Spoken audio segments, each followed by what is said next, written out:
Dozens of Palestinians have been killed in Israeli strikes on Gaza in the past 24 hours.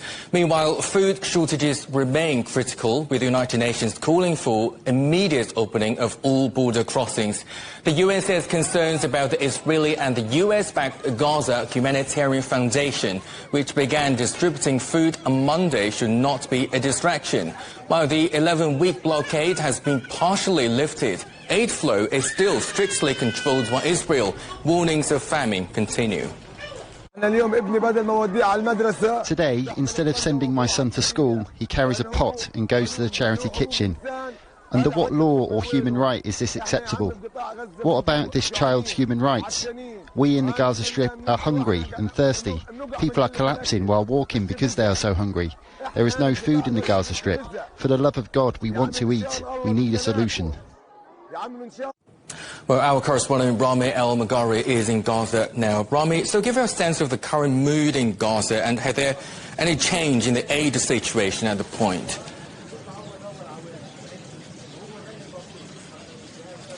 Actually, the mood is the same, is still the same. Not that big a change has taken place in the territory over the past few days, with some truckloads entering the coastal enclave.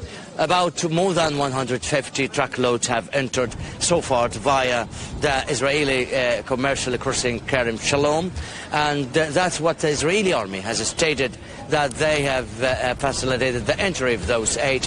Only the WFP, World Food Programme, has received more than 100 truckloads of flour that have been distributed to bakeries in the territory. But now the bakeries are shut down because of the mechanism that they have taken or they have followed is not that workable for the population for the time being. Still, the situation is the same.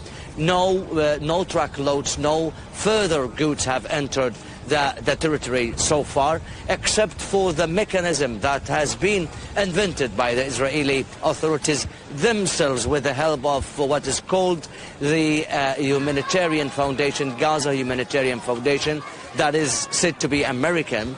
Dozens of families have been reportedly gone to the place in Rafah, to a certain location in Rafah, to get some of those aid. But this is still suspicious for the population, as some reports suggested that the Israelis talked to them, asked them some questions for those who wanted to take the aid, the packages that contain some food stuff.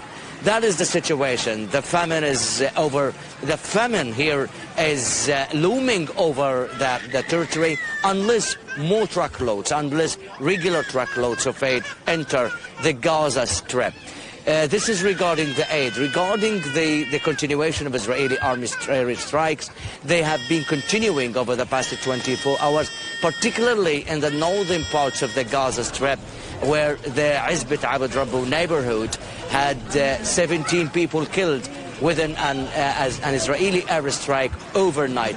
Other action, northern Gaza Strip has been intensively under Israeli military actions over the past few weeks, or the past 2 weeks actually.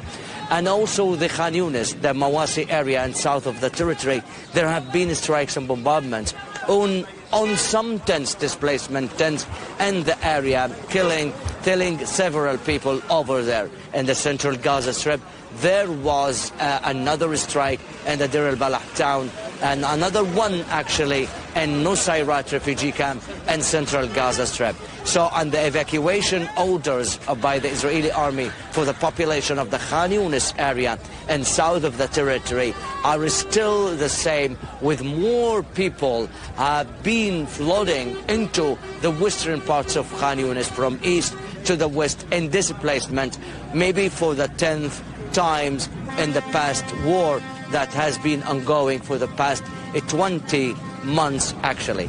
That is the situation in the Gaza Strip, with no more breakthrough coming up in the next in these days or the next hours, amidst talks about Hamas's agreement to a ceasefire proposal by the American administration's envoy Witkoff.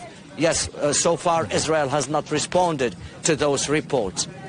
Yeah, no more breakthrough. That is our correspondent Rami Almeghari in Gaza now.